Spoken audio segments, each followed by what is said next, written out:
It's definitely going to initiate some change.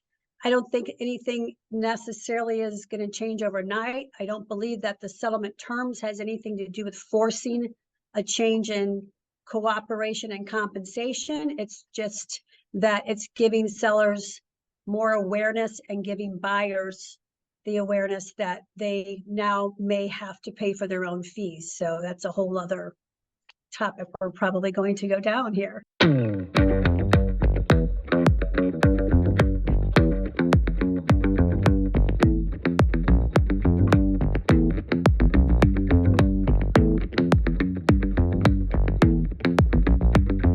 Hello, friends. Welcome back to Market Shares. I'm your host, Tony Blodgett, and I'm really excited about this conversation because this is the hot topic in real estate, and I have a special guest to unpack all that is going on with the Real Estate Commission's lawsuit against NAR, the Sitzer lawsuit as it's known. And today I have Kathy Helbig Strick with me, who is the owner of an EXP office in St. Louis, Missouri. And Kathy, I thank you so much for taking the time today to come on. I know you've actually been at the trial, from what I understand, spending some time actually watching this live. So many of us have been watching on YouTube and wherever we can pick up stories about it, but you're right in the thick of it. And so I think you're the perfect person to talk to. And obviously you're so entrenched in the real estate community. So I know you have a lot of opinions about not just what has gone down, but what it's going to mean for us as an industry. So Kathy, welcome to Market Shares. I'm so glad to have you here. Thank you. I'm so happy to be here today. There's lots and lots to talk about. That's for sure. It's good timing. Yeah, well, let's just start with, for those people, actually, let's start with a quick introduction of you. Sure. And then let's start at the beginning of this lawsuit, kind of when it started, how long this has been going on, because for many people, it's just coming into their periphery just in the last week or two, So maybe give a quick background on you, and then let's talk about this lawsuit, and then we'll talk about kind of what happened yesterday. Sure. I've been a real estate agent in the industry for almost 27 years now. Broker owner. I owned a Keller Williams franchise for 10 years, sold that, did an indie brokerage for 5 years before I rolled into EXP. So I've been around the block a few times in real estate. I actually got into real estate right when buyer agency was starting to come into play. So in the late 90s. So there's a lawsuit that started buyer agency, and there's a lawsuit that's trying to get rid of it right now. So it's the beginning and towards the end of my career. But from there, so I got into mortgage relationships as well. I'm a licensed loan officer with New American Funding, of course. I've just pretty much been there, done that with real estate, title company owners, been there, done it all. So that's Awesome. My history. Awesome. And then I found myself in the thick of this lawsuit recently. Yeah, well, I think we've been around the same amount of years. My 26th year in mortgage, so probably around the same time. And in the late 90s is when I got involved in the mortgage and real estate business. So we share that in common. So let's talk about this lawsuit. So this is better known as the Sitzer Burnett lawsuit. They are the plaintiffs in the case, and this lawsuit was originally against the National Association of REALTORS, as well as a number of real estate companies. And I think a couple of them settled out, right? So Remax and Anywhere. and Anywhere, which used to be Realogy. So Realogy changed their name like a year ago. So yes. They're parent companies of like Sotheby's, Coldwell Banker, Century 21, Better Homes and Gardens. That's the parent company. Got it. And so, a couple of weeks ago, they settled out of the lawsuit, right? So they are not part of this verdict. And let's talk about that for a second. I think there was a lot of controversy over, like, what were they thinking? Why? Yeah. What did they know that maybe others didn't know? Mm-hmm. And is it possible that just the settlement itself kind of, acknowledge some guilt here with this thing? I mean, guilt. Yeah. What are your thoughts on that whole piece of it? That seems to be what a lot of people were upset about when the settlement did happen. It did feel like it was an admission of guilt. There was a lot of things going on with the National Association of REALTORS at the time too. I feel like a lot of people jumped on the bandwagon of being a hater of the National Association of Realtors. There was some shakeup there in their leadership with some sexual harassment allegations and things like that all around the same time. And some big brokerages pulled out of association with them, and one of them was Remax. So then the next thing we know, within days of each other, Remax and Anywhere both settled. I want to say it's not exactly the number, but close. I want to say one was 58 million and one was 86 million.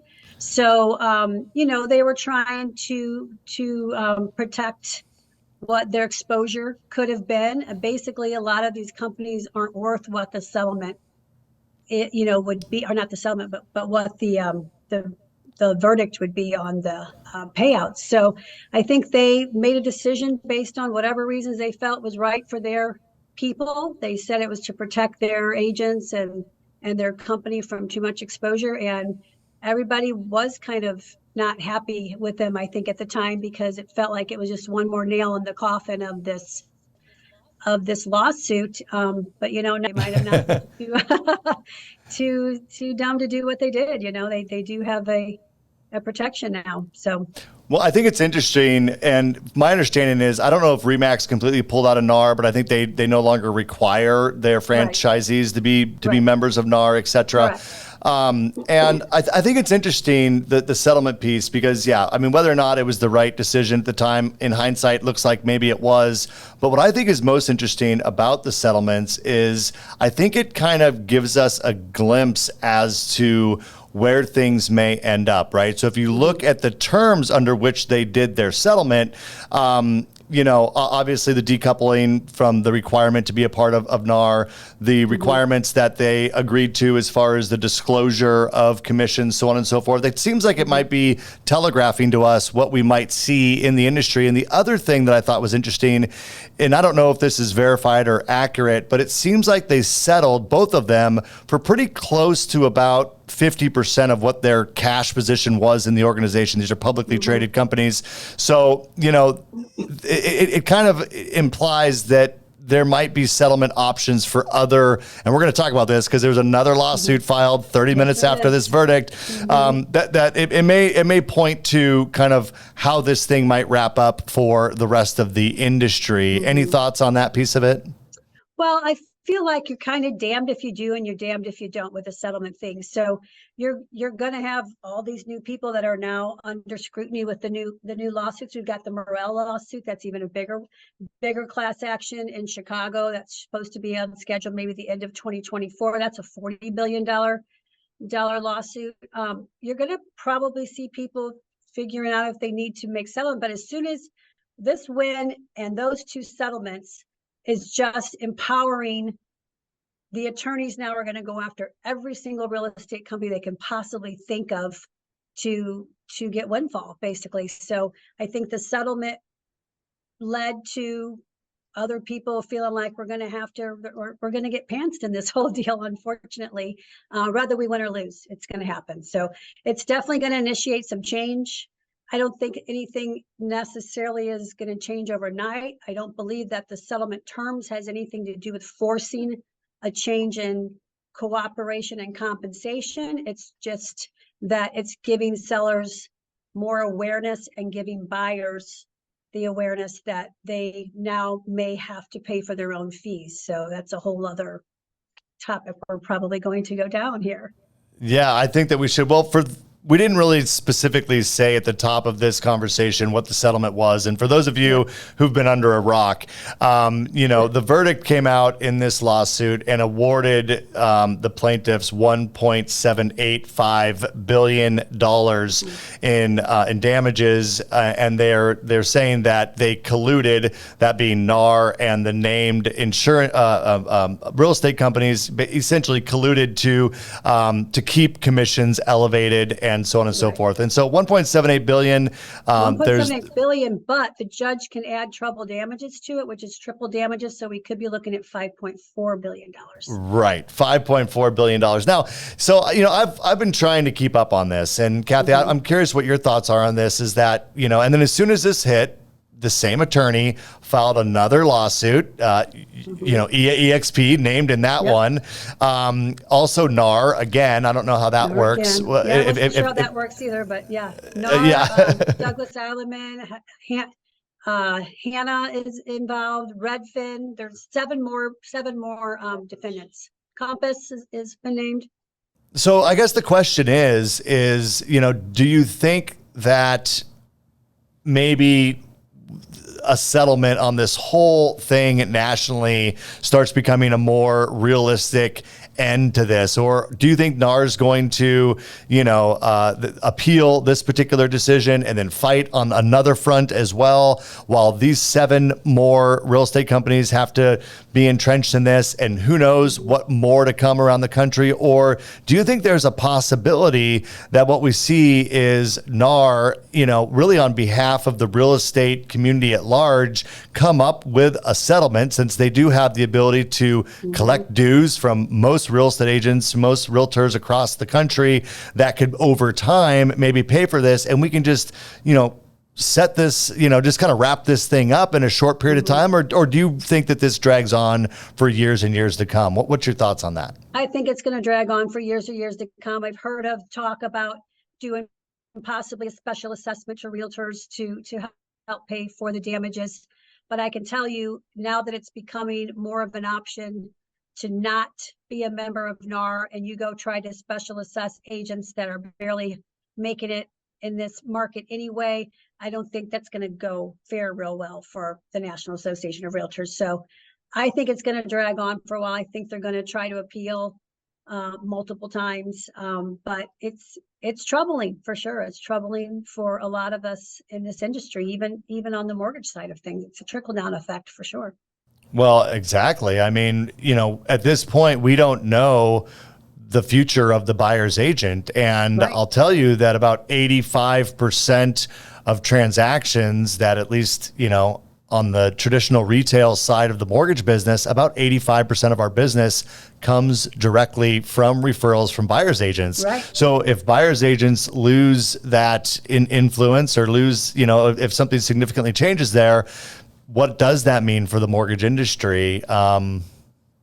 We don't know. We don't know. Consumer direct is what it's probably looking like, just because as you lose relationships, because we're losing you don't have the buyer that's relying on you to be their fiduciary, then you're going to lose the relationship aspect of that handoff as well. So that's good. I want to, so, I'm up here in Washington State, right? That's where I live. And we have the Northwest Multiple Listing Service. They are not a part of the National Association of Realtors. And I don't know if it was a year or 2 years ago, we did change our disclosures in Washington State on how it is that a buyer's agent is compensated, really how all the commission is paid. It's on the front page now of our purchase and sale contract. It's made very clear that it's negotiable. They can opt not to offer a buyer's agent compensation. And so we've kind of had a little bit of a test run of it up here in Washington, and maybe there's other states too. I'm just familiar with what we've done up here. Are you at all familiar with those changes that we have? And yes, there's multiple states that their MLS does not require the membership to the National Association of Realtors, and so clear cooperation is really kind of at the heart of this lawsuit, because back in 2020, clear cooperation passed towards the end of 2019. And what that required is that you, as agents, that we are required to put every single listing into the multiple listing service. Some of it can be kind of hidden, which is like a withheld category, but ultimately every single property that we deal with as an agent had to now be filed into the MLS system. And then the MLS system, because of the National Association of Realtors requirements, was that we have to cooperate, which is what the clear cooperation was all about, and compensate. But here's the thing that people forget or don't know or don't realize is we've always, for as long as I can remember, we've always had the ability to offer 0.01, a penny in the MLS. Right. So the change is that we can now offer 0 instead of a penny. That's really the big change. Now, did I ever see sellers offering a penny? I can't say I ever saw that, because traditionally it was thought to be the best for the seller to have the agent. If you think about, the agent then goes into a listing appointment and says, here's what I charge. Let's say, because commissions are negotiable, so you can't say this is the standard commission, but let's say the agent charges 6%. The agent then would have the conversation and say, now listen, I charge 6%. If I don't find the buyer myself, I could offer up part of my commission to my friends, and then hopefully they'll bring their buyer. So it's going to incentivize more people to be looking for a buyer for you. It didn't ever say if they don't come in, my commission goes down. I've multiple times I brought the buyer to the property and my commission stayed the same, even though they didn't have an agent. So the assumption in this lawsuit is that it immediately is going to cut it in half. And that's not necessarily the case. It's not how it reads. It's not how it's been explained. And all of this has been disclosed. That was some of the part about the trial that I was a little confused on, is that none of it was hidden. It was all in the agreements that these particular plaintiff sellers signed. It was spelled out that the total commission is X and that the agent was going to share it in this particular way. The sellers signed off on it. They agreed to it and they signed it. So there wasn't trickiness. Nobody was fooled. It was disclosed and discussed. So at this point, you have to look at, if you're not compensating to the other agents out there, and this is going to be where it gets hairy, you can't say to a buyer, I work for you for free because you're getting paid by the listing agent, right? But a lot of agents would say that because it's, right, quote, free to the buyer. But the buyer now, if they do find a property that sellers start getting wind of this and go, hey, I'm going to try it, I'm not going to offer anything, and the buyer wants to see the property, now the agent is in a situation where there is no compensation for their work, unless they have a signed buyer agency agreement from their buyer that says, if there's not compensation shared and offered, then it rolls down to you, Mr. and Mrs. Buyer. So that's really how we've operated ever since buyer agency came out. We operated that way. Now, here's the problem. A bunch of agents don't get buyer agency signed. They're supposed to. It's the law. It's the right thing to do. But because you don't have an entire industry doing the same thing, then the more and more people that don't do it, the harder and harder it is to get it done. Because I can tell you, there's many times my agents will sit down, we'll have a buyer consultation, and then we'll say, now here's the commitment. I'm going to work for you. And in return, you're going to commit to me. And they're like, well, I don't want to sign anything. I'm like, well, what do you mean? It's like, it's a work agreement. Well, the last agent that showed me a house last week didn't make me sign something. So there's the problem, right, is that we're not all on the same page. And so then it's just kind of like with discount brokers and things that drive commissions and things down. That's what's going to happen, is the agents even during buyer agency years weren't doing what the law said we were supposed to do. And are oftentimes, because you're dealing with consumers that are hesitant to sign something out of their pocket, or they don't have the money to pay out of pocket. So the agents would put a 0 or NA in that blank on the contract and say, all right, I'll take the risk that if I'm not getting compensated, then you don't have to pay me anything, because 99.9% of the time there's a compensation built up for you. So as that changes, we can't be sure that 99.9% of the time there's going to be a compensation for us. We're going to have to get more stringent with getting into buyer agency agreements with the buyers. Well, I totally agree with you. Don't you think that it's like in that example you just gave, where the buyer might say, well, the person who showed me a house last weekend didn't make me sign one.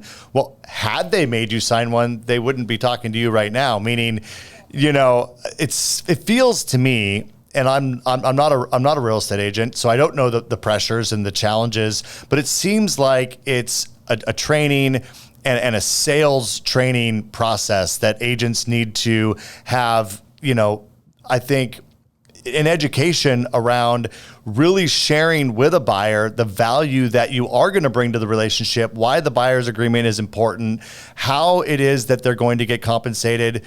And look, I think even as this changes, in most cases, unless it's somehow outlawed through this whole process, the seller, I mean, it's negotiable, right? So look, last Friday, I put a house on the market. It's a home that I renovated and I fixed up. And my agent was cool. He actually helped me find the flip. And so he took a reduced commission on the listing side, charged me 2%. And he said, and in Washington State, it separates out how much the buyer's agent and he said, I would recommend 2.5%. I'm like, perfect. Let's offer 2.5% selling office commission. Now, this is a very difficult market to sell a home in right now, and this is not a low price home. It was 1.1 million. We listed this home on Friday. These buyers, we had open house on Sunday. The buyers came out, saw the house. They came back with their agent at 6:00 that night. Spent an hour and a half, 2 hours at the home talking about things. They presented an offer on Monday morning, and it came in a little bit below my listing price, but I'm super excited. Like, I am ecstatic to sell my home in 4 days because this buyer brought these clients in to make this offer, and I'm happy to pay it. I just want this deal to close, I mean, and so I guess my point is that I think there's this thought that sellers wouldn't negotiate, even if you put in the offer, like we don't want to offer anything to a selling office. But when the offer came in, it said, hey, here's our offer, and we want our agent to be compensated from this price, X amount of dollars. It's all just part of the negotiation. I mean, I've reduced my price by $50,000 from what I asked. I mean, what's the difference if they were to ask for some support for their agent? I mean, isn't that all negotiable anyways? I don't know. It's negotiable. Well, see, it was a unilateral offer. So it's like, I'm going to offer you X, and it's not really for you to come back and tell me you want Y. So it was a unilateral offer to pay. But I think that the main thing that the plaintiff was circling around is that buyer agents don't have the ability, buyers don't have the ability to negotiate their own commission. It's negotiated for them by the seller and the listing broker. So they feel like if you separate them out, the listing agent goes in and says, I want 3. What do you want to pay the other side? That part's going away. It's just, I'm charging you 3. And then if I don't want to offer anything to the other side, then the buyer agent can figure out what he's going to make from his buyer. So that's why they're thinking that it's going to potentially lower commissions and make the buyer agent side commission more negotiable. And then they're assuming that the seller agent side commission will be roughly in half because they're not having to split that. Now, you said the key earlier, you're in a tough market to sell right now, or a market that's not as easy as it was to sell. That's where I think it's all going to boil down to. Just like we see ebbs and flows in our market where, I lived through 2008, 2009, 2010. People would have paid 7% and 3.5% out then because nobody could sell their house.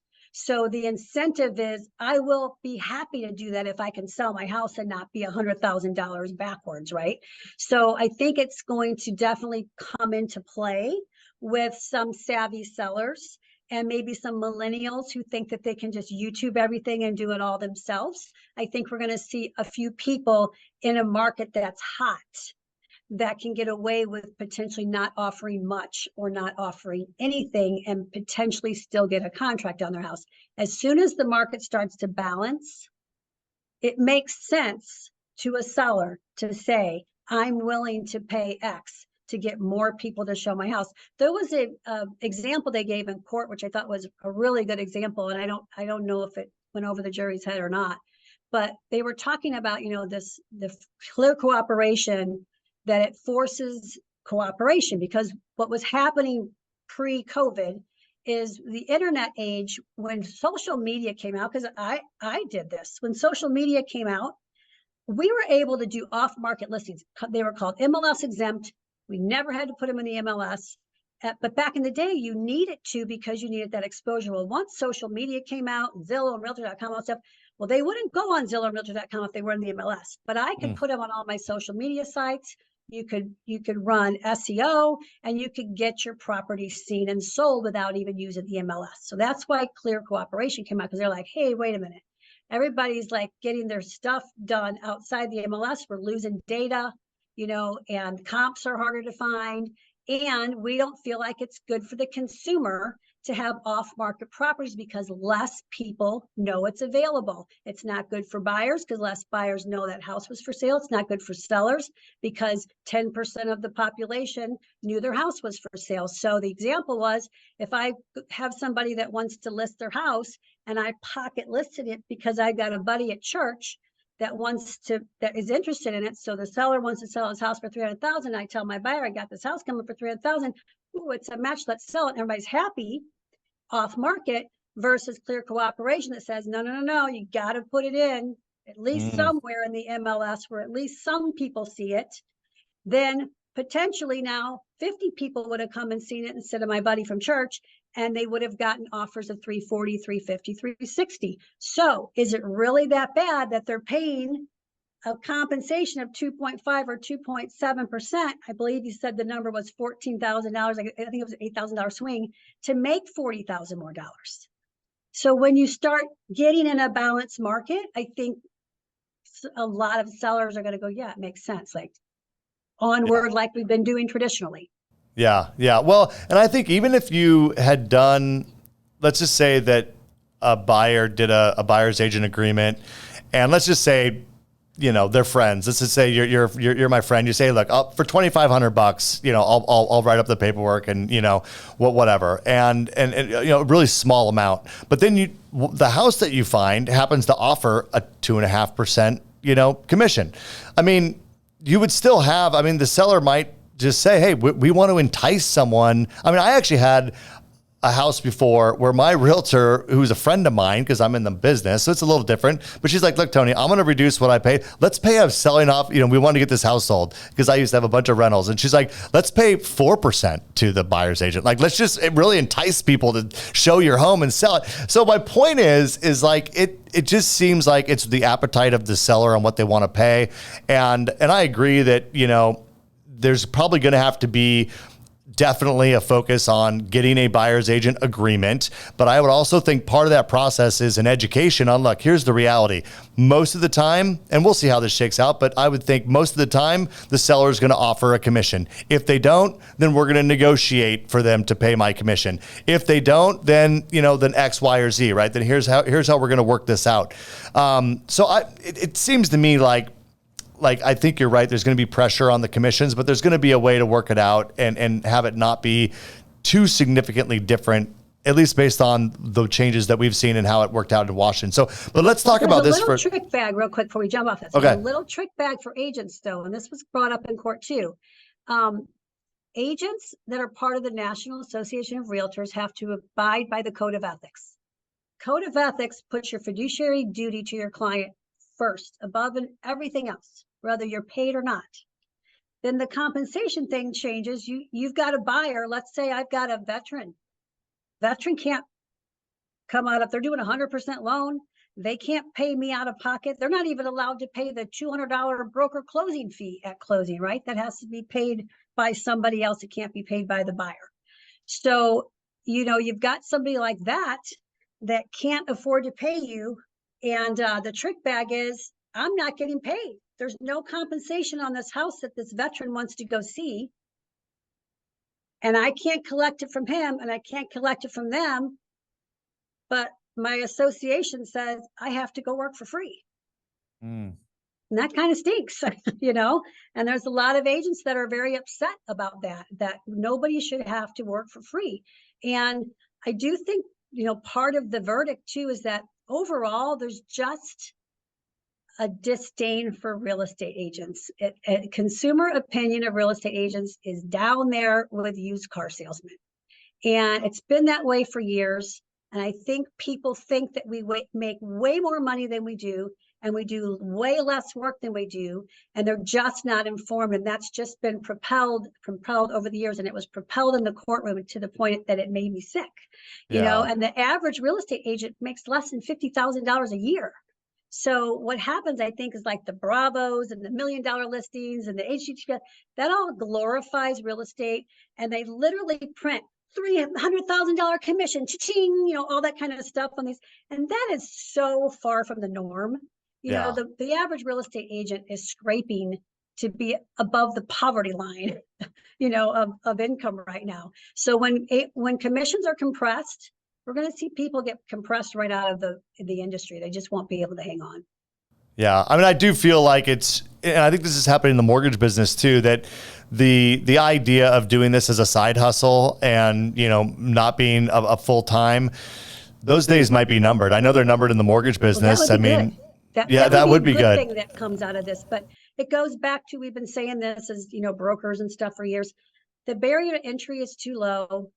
People don't all do the same thing. The brokers don't all follow the same rules. The agents don't really appreciate the brokers. They think that they're giving them X out of their split instead of, hey, I get to keep Y out of the split because the broker is responsible for me and brings all these things to my service.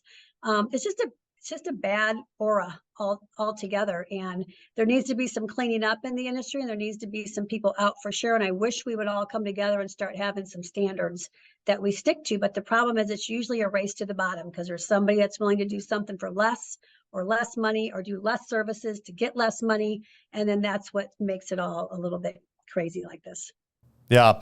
Well, I agree with you. One last thing on this topic, and then we'll kind of move on, is one idea that I heard is that the hope or the outcome that they're really seeking for here is to remove commissions completely from the multiple listing service, meaning they're not advertised at all.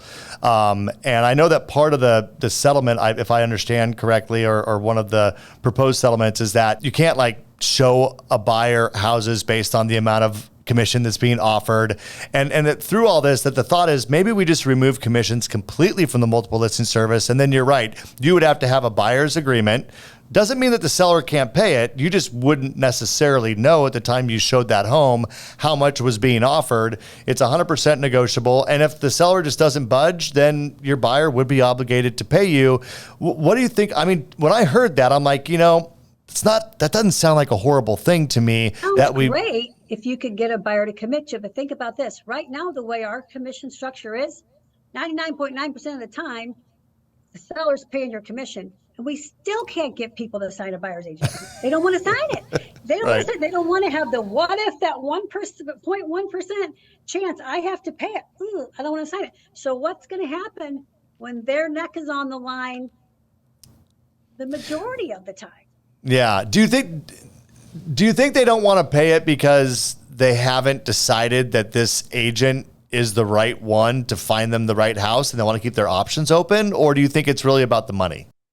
I think it's a mixture of both, but I also think that, once real estate became available online to the consumer, because I got into the business before that happened. We had a floppy disk that had the MLS data on it, and I would do the searches and I would print out the houses and I'd be like, here, Mr. Buyer, these are the ones I think would work for you. So we really controlled all the information. Well, then that changed when Realtor.com came to the scene, and then Zillow came to the scene, and now it's wild, wild west with information out there. So that's one thing. And then when this market went crazy over the last 5-6 years, we were moving at the speed of light. So you would have a buyer hit your website or hit something and be like, can I get in to see this house? Can I get in to see it in 2 hours? So the idea of, okay, well, let's come into my office and let's sit down and talk about my buyer consultation, talk about how I can work for you, and then you're going to sign this agreement. They're like, you can't show me this house in 2 hours. I'm calling the next agent. I got to get my offer in. So everybody went crazy and nobody was getting agreements signed. Now I preach, my people do for the most part, but that's literally what was happening. There was not time to react and have these appointments and interviews. So yeah, people were hesitant to sign because you're calling a stranger. You're calling a stranger off a sign or a website or a lead generation and saying, I want to see this house. And then we're going, great, commit to me for 6 months. Here's and by the way, you're responsible for the commission if the seller doesn't pay it. Sign away. And they're like, I don't want to sign this, so I get that. So we are going to have to change things up, but it's hard to do when things are moving at the speed of light. So that's not going to change overnight. Again, when a balanced market comes into play, different story. Agents should interview buyers just like you do a listing. I preach all the time. People don't realize a buyer agency agreement And that relationship should be no different than a listing agent agreement and the listing relationship. So when people call and interview me, they might be interviewing one or two other people. Sometimes they don't, sometimes they pick one. Sometimes they're interviewing. And I always tell the agents, I go, do you go to a listing appointment and then leave that listing appointment and go order professional photography and pay for the drone and go get your sign ordered and start making brochures before you have your listing agreement signed? Heck no, you're not going to do that. But why do we do that all day long with buyer agents? We go work for them and run through your gas and get babysitters and everything else that you got to do with no commitment at all the time. And sometimes you work for months and then they go in a different direction and we have nothing to hold them accountable. When you say it out loud like that, it seems crazy. Yeah, the other problem's going to be enforcing it, because it's different when you got a listing. You've got it's like a lien on the house. Basically, you've got a listing agreement. It goes under contract. In order for that buyer to proceed, that title company is going to pull your funds out and make it happen. But when you've got a buyer that has an agreement with you and then goes rogue and buys a different house, you can't stop that sale of the other house. So enforcement's going to be another big issue. Yeah. Some people say, are we going to take credit cards? Now you're going to pay 22% on your buyer agent. But maybe we'll have to. Well, yeah. And then, it brings up a whole other concern, right? Like, what if they do a buyer's agent agreement and they don't feel you represented them, to the fullest degree or whatever, right? Then like in our industry and the mortgage side, it's the opposite. Like, the federal government encourages people to shop for their mortgage right up until the point where they commit to it, right? I mean, so it's... And there's unscrupulous listing agents too. They'll be like, if you don't use an agent, then I'll do X, Y, and Z, and you can get the house for a little bit more. So now you got a buyer agency with somebody over here, but you got somebody else going cha-ching, cha-ching. We can save you money, cut your agent out. So if you've got like your kick out clauses in your buyer agency that say, oh, you can cancel at any time, because that's what some people will do.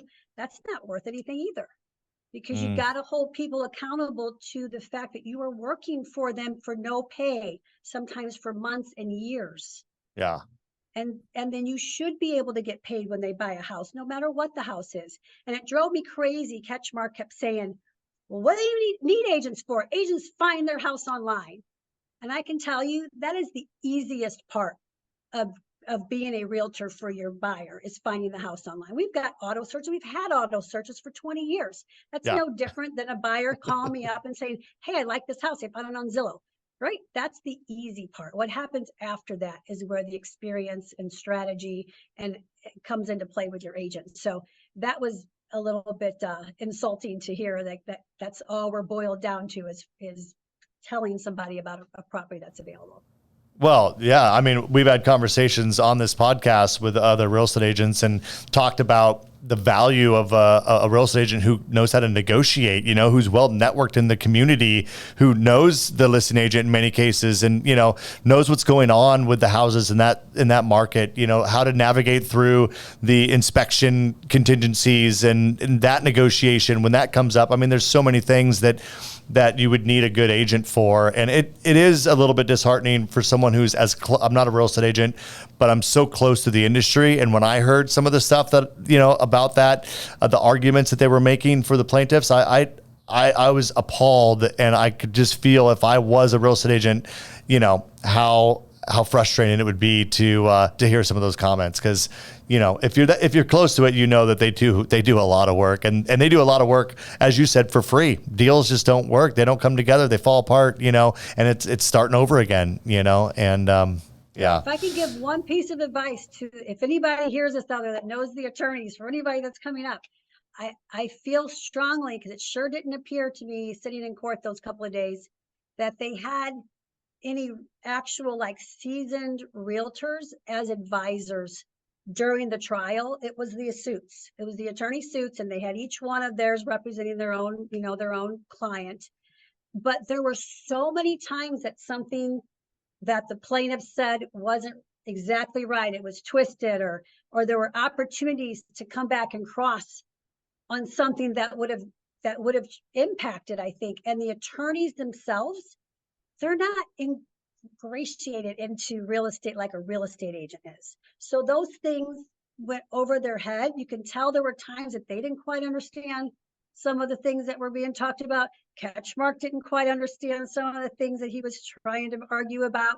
So there were like 10 different times I wanted to jump up and be like, what's this?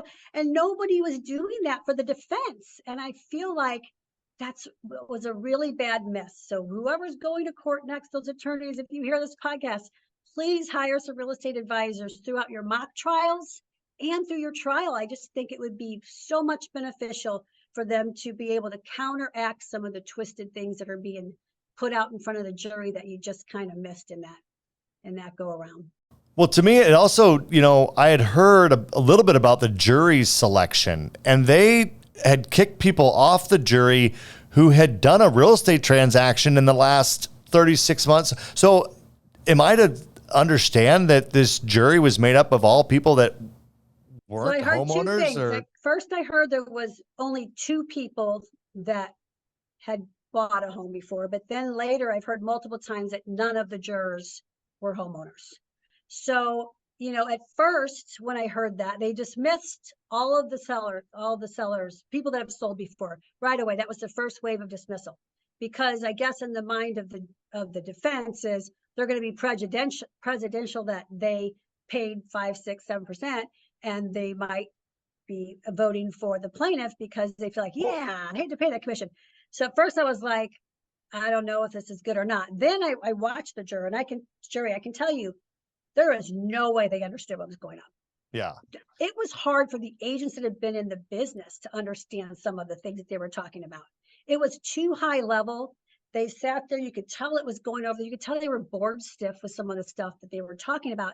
And then to deliberate for 2 hours and come up with a verdict, it was just too much. And they hadn't gone through the process themselves before to even have a bar to measure it to.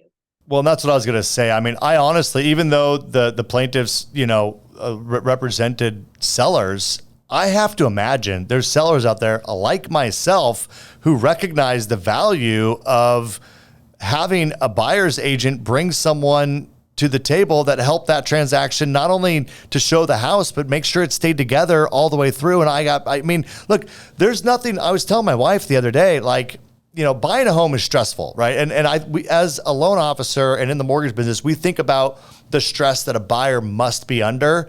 But I'm telling you, there is as much stress as a seller.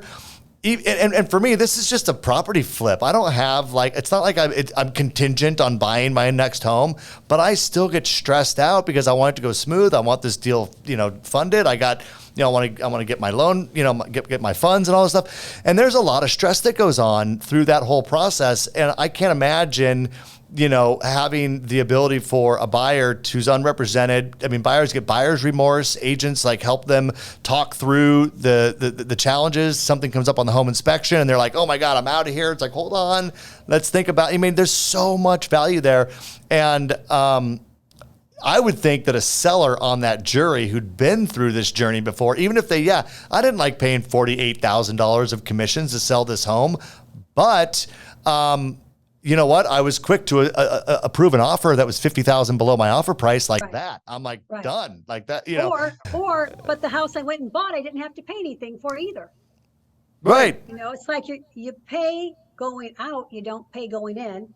You're not getting hit on both sides if you've got two transactions. So, I agree. I thought the jury, it was just not a good thing. And I didn't think that the defense used every option to really, it was kind of a David and Goliath story is what it came down to. And I think the fact, like I said, that the consumer opinion of real estate agents are so low that if they would have explained more about what an agent does, how an agent gets compensated, how much we make. Because like I said, if they're sitting there watching Bravo, they have a wrong opinion about what we're making. And I think all of that should have been drilled into the jury. It is a little surprising to me, knowing how influential NAR is in advocacy for the industry, that they were not able to put up a better defense against this particular case.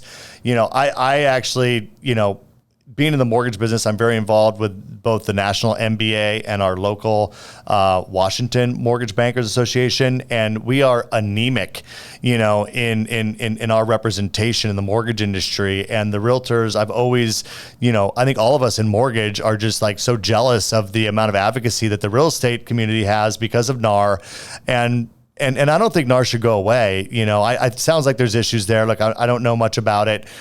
Sounds like there's, like they said, the sexual harassment and the other things going on. Sounds like maybe a clean sweep of leadership or something. But I think NAR in general is a good agency, and that advocacy is super important. However, it is shocking that they couldn't put up a better defense. I mean, my understanding is that jury asked for the calculator an hour and a half after they started deliberations. Like that means they had their mind up before they even went in. 100%. Yep. Yeah. Crazy. Yeah. And it was unanimous. They were just so overwhelmed that they didn't even know where to begin. It was Halloween. They want to get home to their kids, and they're just like, we're out. We had trick or treating to do.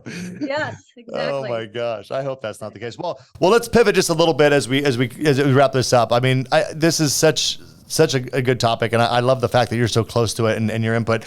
Let me ask you about the mortgage impact, because I'm, obviously a lot of people who watch this podcast are in the mortgage business, some real estate people, and then just some average consumers that love to watch what we say on market shares. But do you think there's a possibility? Let's start here. Do you think there's a possibility that, because I have heard whispers of this, that there's talks that even NAR is in talks with Fannie and Freddie about ways of allowing the buyer's agent commission to be financed into the mortgage transaction. Have you heard anything about that? And what are your thoughts on that? I've heard that it's wishful thinking, but I haven't heard that anyone is close to doing it yet. I think what I've heard is if this passes, if they win, the mortgage industry is going to have to do something. I mean, that's what I hear.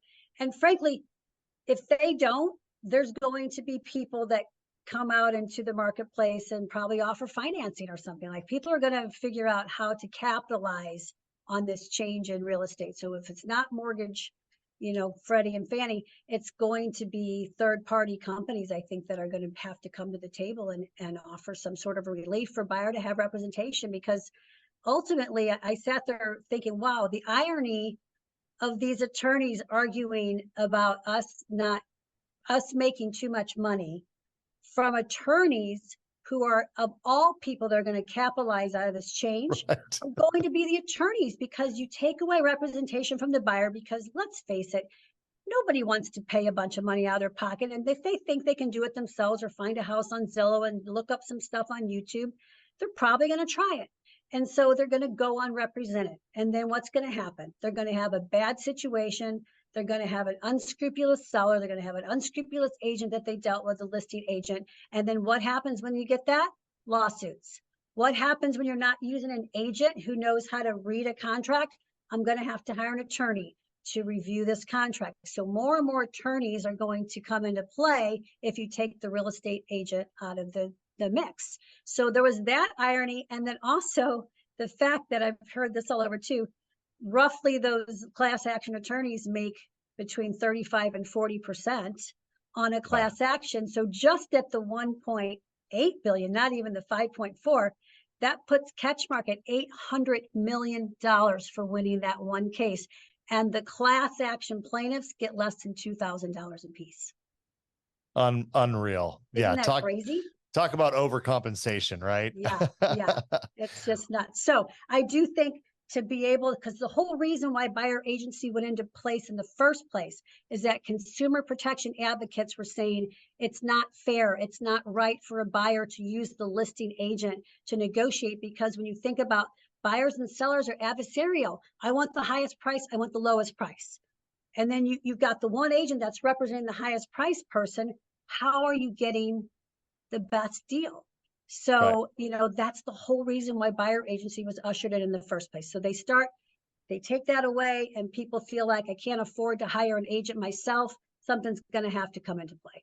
Well, and, I thought it was interesting early on, a few weeks ago, I was listening to a podcast talking about this topic, and they were saying that the listing agent, represents the seller. But I'm like, so if there is no buyer's agent, they also want to sell the home because that's how they get paid. So they could potentially, I'm not saying they do, I'm saying they could have incentive to negotiate down the seller to appease a buyer to cause a transaction to happen. So it's not fair to say that the listing agent only represents the seller. That's not what's in their best interest. Their best interest is to close a transaction. And how do you not see that? And I would rather, if that's the motivation of all parties, I'd rather have each party represented with their own representation. Exactly. And there's a lot of states that do not allow dual agency. Now, doesn't mean they can't still use the one agent, but you go into it just like if you go to a divorce and say I want to use one attorney, they're not playing both sides. There's one side that's saying, okay, we're using one attorney and you're signing off that you don't have representation. I'm still over on this side of the court here. I'm representing the first person that retained me, right? So that's kind of how it is if there's not dual agency allowed in some states. And it's probably going to have more of that abolished, I would think. And then the ones that don't have the agent are going to have to sign off on disclosures saying, I don't represent you, I represent the seller, but I'm willing to put your offer in and then, try to have a meeting of the mind of everybody. Yeah. But ultimately, when there's a relationship built somewhere, it's a little tricky. Yeah, 100%. Well, I think there's a lot of unknowns. I do lean a lot on what we've done in Washington State because they did make this change in how it is that our disclosures are in anticipation of this lawsuit. This started a couple of years ago, and that's when they made this change. Honestly, Kathy, we've seen very little change in how business is done in Washington State. And to me, that gives some hope. I think that it's possible now that this is a national thing and it's in the news and there's so much, maybe that does put more pressure for change. But in Washington, I don't feel like it's really changed that much. I think on higher end homes, it might make more sense to have a different level of negotiation, especially for the buyer's agent. On a listing of a multi-million-dollar home, that can take a very long time. There can be massive, people are building websites and, like you said, the photography and the drones and the parties and the events. It could be tens of thousands of dollars just in an investment to sell a multi-million-dollar home. So, but on the buyer side, maybe that's where we start seeing more negotiation. We see this kind of a tiered offering. But I personally would like to think that things, based on what I've seen in Washington, stay pretty status quo. Maybe commissions get squeezed. I think that's going to require that buyer's agent do a better job of clearly identifying what is their value to their customer. As you said, getting them to sign a buyer's agreement because they're worth it, because they're going to put in the work and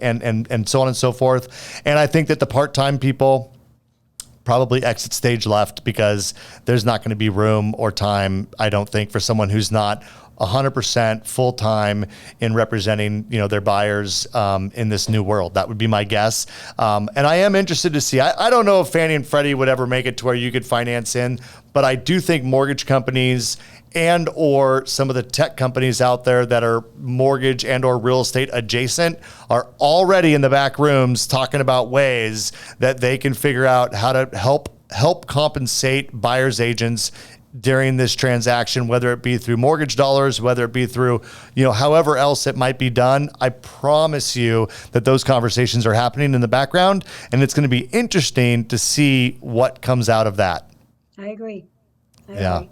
Well, Kathy, I want to thank you for your time today and being willing to jump on and have this conversation. It's nice for me to have real estate friends across the country because, as these things come up, every once in a while, we'd like to have a real estate agent on Market Shares and talk a little bit about the going-ons. So if you don't mind, I might reach out to you in the future if there's something going on, or as this unfolds and we see more, maybe we have you back and we unpack what's new and exciting in this whole front. And in the meantime, I know you have a bunch of agents that work for you. I know you're right in the thick of this. So, I wish you well in, you're communicating this out, keeping people calm. I'm sure there's a lot of pressure on all of you that are in a leadership role in the real estate industry right now, because people got to be freaking out.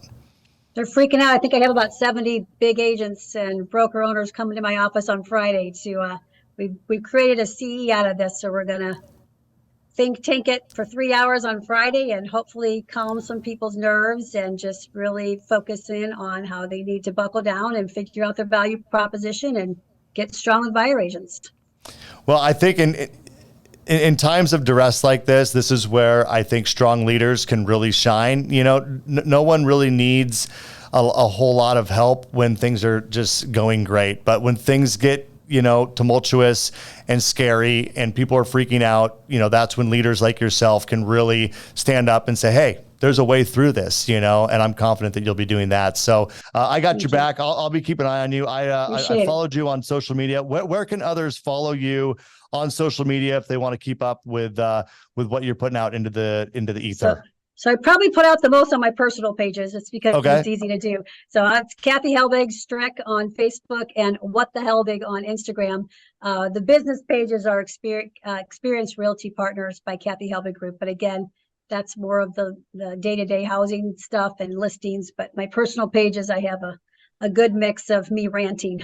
Did you say what the Helbig? Is that what you said? What the Helbig, yes. I love it. I love it. Well, we'll make sure we put those on the screen when we put this podcast out. And to all of you watching, thanks again for spending some time with us here on Market Shares. We love bringing you this content. And if you got value out of this, obviously, we love you to like and subscribe to our page. But as I say every week, what's most important is referrals. Tell someone else about what we're doing here and the information that we're sharing, someone in the real estate community. We would sure appreciate it. Kathy, I appreciate your time. And until next time, take care. Thanks for having me.